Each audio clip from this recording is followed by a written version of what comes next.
इतनी महंगी साड़ी लेने की तुम्हारी औकात है क्या? क्या तुम्हारे माँ बाप ने लेकर दिए थे तुम्हें इतने महंगे कपड़े? साड़ी की कीमत 5,000 रुपये देखकर विनोद ने उपेक्षा से पूजा से कहा। मॉल में बारिश की सेल में दोनों खरीदी करने आए थे।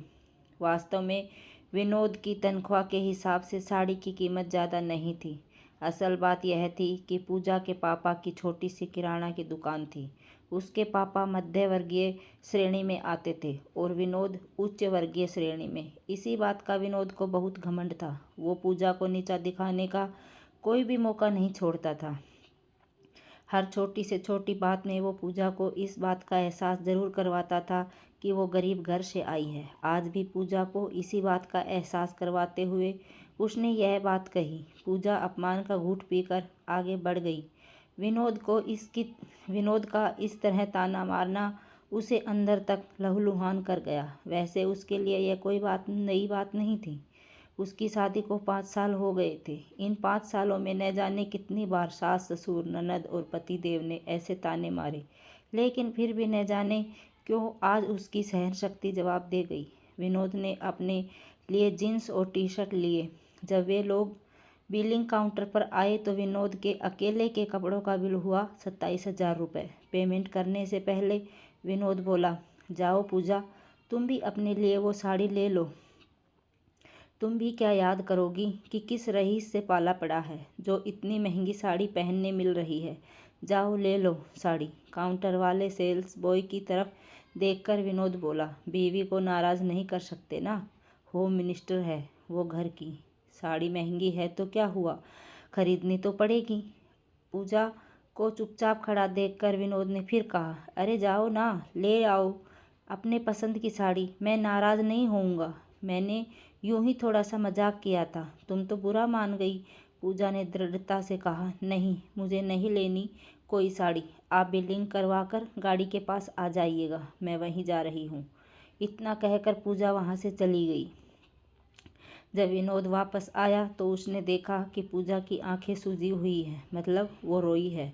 गाड़ी चलाते हुए उसने कहा, तुम तो हर बात को सीरियसली ले लेती हो।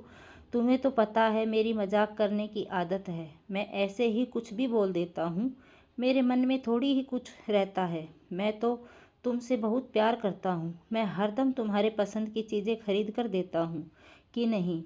यदि एकांत बार मैंने मजाक में कुछ कह दिया तो कौन सा पहाड़ टूट गया। इतनी सी बात पर रोने धोने की क्या बात है। तुमसे तो बात करना ही बेकार है। पति हूँ तुम्हारा, क्या मुझे इतना भी हक नहीं कि अपनी पत्नी से थोड़ी सी हंसी मजाक कर लूँ। देखिए, औकात की बात अक्सर वो लोग करते हैं जो प्यार का मोल पैसों में लगाते हैं।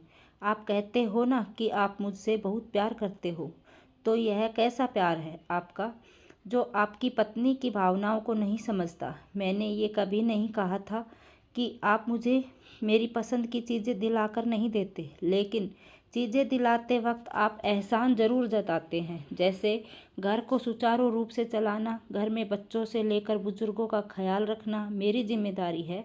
ऐसा कर कर मैं किसी पर एहसान नहीं करती। ठीक वैसे ही मेरी ज़रूरत की चीज़ें दिलवाना आपका फ़र्ज है। किस चीज़ दिलवाकर आप मुझ पर कोई एहसान नहीं करते। रही बात सस्ती और महंगी चीज़ों की, तो आप मेरे माता पिता गरीब थे तो उन्होंने अपनी औकात के हिसाब से मुझे चीज़ें दिलवाई। लेकिन मुझे इस बात पर गर्व है कि उन्होंने कोई भी चीज़ दिलवाते वक्त एहसान नहीं जताया और इतनी गरीबी में भी हम दोनों भाई बहनों की सभी ज़रूरतें पूरी की। मेरे माता पिता गरीब हैं, यह बात आपको एवं आपके परिवार वालों को पहले से ही पता थी। यदि आपको गरीबी से इतनी ही नफरत है तो न करते मुझसे शादी, किसी अमीर घरवाले की लड़की से कर लेते शादी। मम्मी जी पापा जी ने ही कहा था ना कि उन्हें पैसे नहीं चाहिए, उन्हें तो बस लड़की सुंदर और सुशील चाहिए जो पूरे घर को घर बना कर रखे। फिर अब क्यों घर के सभी लोग बात बात पर मेरे माता पिता की गरीबी का उपहास उड़ाते हैं, मुझे ताने मारते हैं। रही बात आज महंगी साड़ी खरीदने की औकात की, तो विनोद, मैं आपकी पत्नी हूँ और इस नाते मेरी औकात वही है जो औकात आपकी है। मेरी औकात वो नहीं है जो औकात मेरे माता पिता की है। मैं कहना तो नहीं चाहती हूँ, लेकिन कहने की मजबूरी है कि वास्तव में मेरे माता पिता की औकात आपके माता पिता से कहीं ज़्यादा अच्छी है। क्योंकि मेरे माँ बाप तो सिर्फ पैसों से गरीब हैं, लेकिन अपनी गरीबी के बावजूद उन्होंने अपने बच्चों को अच्छे संस्कार दिए हैं। ये तो आपको भी पता है कि आप लोगों के इतने ताने सुनने के बावजूद मैं चुप रहती हूँ। मैंने आज तक घर में किसी को भी पलट कर जवाब नहीं दिया, लेकिन आपके माँ बाप ने तो आपको मैनर्स ही नहीं सिखाई। आपकी पत्नी आपकी हमसफ़र है, उसका सम्मान करना चाहिए, यह तक नहीं सिखाया। इस पैमाने पर मेरे माता पिता की औकात आपके माता पिता से कई गुना ऊंची है। विनोद को पूजा से ऐसे जवाब की कतई आशा नहीं थी। वो चुपचाप गाड़ी चलाता रहा। पूजा को विश्वास हो गया कि अब कभी भी विनोद पूजा के माता पिता की औकात को लेकर उसे ताना नहीं मारेगा।